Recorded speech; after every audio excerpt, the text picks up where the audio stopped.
The first-class cabin was silent until the slap echoed. A flight attendant's hand struck a black woman across the face, shocking everyone on board. Gasps filled the air, phones rose, and Arrogance smiled, certain it had just put someone in her place. But the woman didn't yell, didn't cry, didn't move. She simply stood there, calm as gravity, her eyes fixed on the attendant who dared to touch her. Minutes later, when the plane returned to the gate, the truth exploded. The woman they had hit wasn't just a passenger, she owned the entire airline. The first-class cabin of Flight 2847 shimmered in soft gold light. Polished glasses, silk curtains, and the quiet hum of privilege filled the air. But calm, like glass, can shatter in a single second. Dr. Maya Carter adjusted her seatbelt and smiled politely at the attendant walking by. She'd flown 1,000 times before, but never under her full name. Today, she was flying as Maya Lewis, an alias she used whenever she wanted to experience her airline, the one she owned, as a regular passenger. No cameras, no press, no special treatment, just observation. But the observation would cut both ways that day. As she reached for her bag to retrieve a book, the flight attendant, Brenda Collins, appeared beside her, her tone already sharp. "Ma'am, that compartment's for crew items. Please return to your seat." Maya blinked. "I was just taking out my book." Brenda folded her arms. "I said sit down. Passengers in first class should know the rules." A few heads turned. A white businessman in seat 1A smirked. "Some people don't know how to act in premium," he said loudly. Brenda chuckled. "Exactly. We can't just let anyone walk up here and think they belong." Maya stared at her. Calm, composed, dangerous. "Excuse me?" Brenda stepped closer. "You heard me. Show me your ticket." The tension thickened. Passengers pretended not to watch, but everyone was listening. Maya handed over her boarding pass without a word. Brenda snatched it, glanced at the seat number, then scoffed. "First class? Well, that's interesting. And this card? It doesn't even have a frequent flyer number. Did someone upgrade you?" Maya's tone was soft but firm. "No, I paid for it." "Really?" Brenda said, smirking. "And what do you do?" "Run an airline," Maya replied. The businessman laughed. "Sure you do." Brenda leaned in, voice dripping condescension. "Listen, I've been flying for 20 years. I know when someone doesn't belong up here. Maybe you should move back before this gets embarrassing."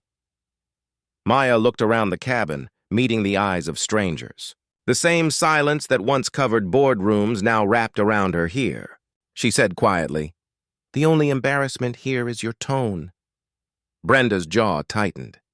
"Excuse me?" "You're excused," Maya said evenly. "Now please return to your duties." That was it. The switch flipped. Rage mixed with arrogance, an old, ugly cocktail. Brenda's voice rose. "You think you can tell me what to do? You people always—" Before she finished, she raised her hand, and the slap landed. The sound cracked through the cabin like lightning.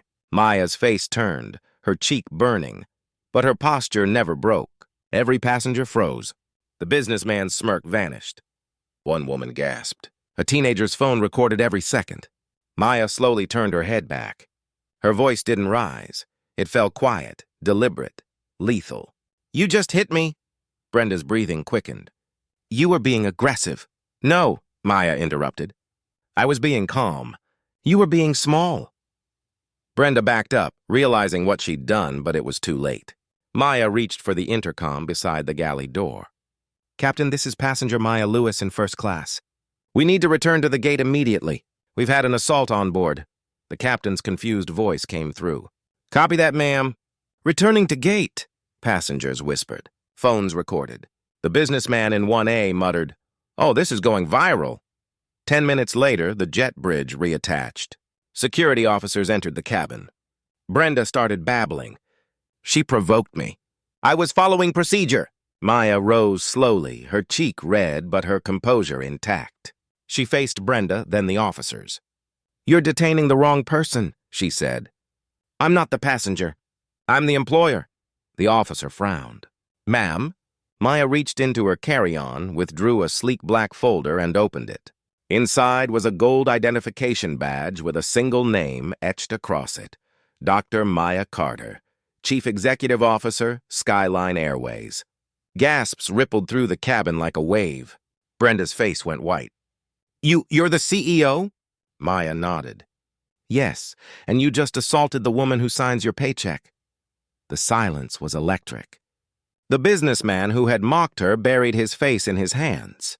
Maya turned to the security officers. Please escort Miss Collins off my aircraft. Effective immediately, she's terminated.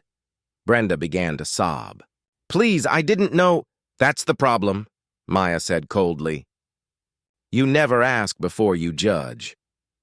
As the officers led Brenda down the aisle, passengers began to clap softly, the sound growing louder until the cabin thundered with applause. Maya looked around. Thank you, she said quietly. But save your applause for when people like her stop assuming authority is defined by color. By the time the flight landed in New York, the video had gone viral. The headline read, Flight attendant slaps black CEO, then learns she owns the airline. Millions watched. Late-night hosts replayed the clip. Civil rights organizations praised Maya's restraint. The next morning, Maya held a press conference. Cameras flashed as she stepped to the podium, the mark still faintly visible on her cheek.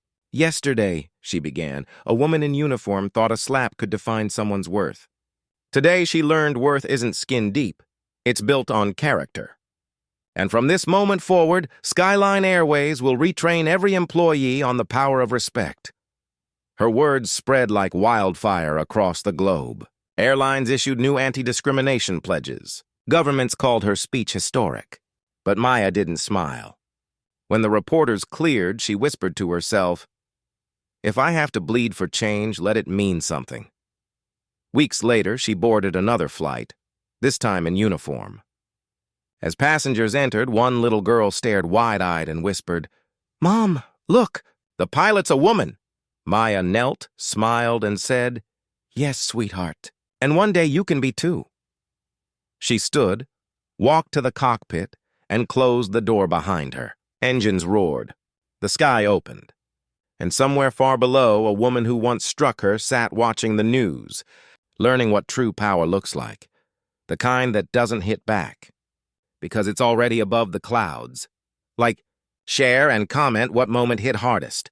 Subscribe and turn on notifications, because arrogance hits loud, but dignity always hits back stronger. Stand with truth. Respect has no class or color.